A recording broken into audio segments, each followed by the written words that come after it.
Dans la première partie de l'exercice 2, vous avez vu une fonction qui s'appelle compte E, qui prend comme argument une chaîne de caractères mots, et qui compte le nombre de E contenu dans cette chaîne de caractères. On vous demande, dans la deuxième partie de l'exercice, de créer une fonction qui va s'appeler compte caractère, qui aura cette fois-ci deux arguments, un premier argument qui s'appellera mot, qui sera une chaîne de caractères, et un deuxième argument qui s'appellera caractère, qui sera aussi une chaîne de caractères, mais qui ne contiendra qu'un seul caractère. Cette fonction devra compter le nombre de fois où ce caractère se trouve dans la première chaîne de caractères mot.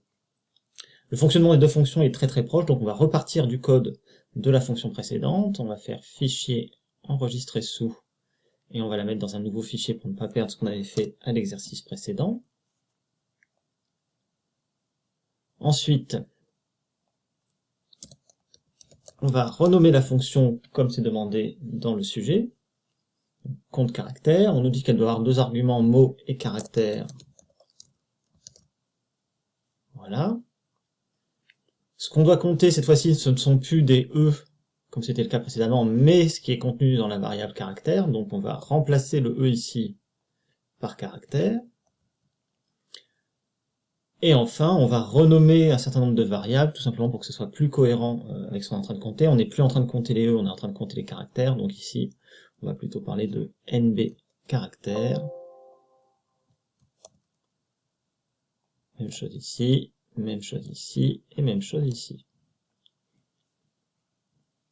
On va exécuter cette fonction pour vérifier son fonctionnement. Et on va faire le test qui est proposé dans l'exercice, compte caractère entre parenthèses,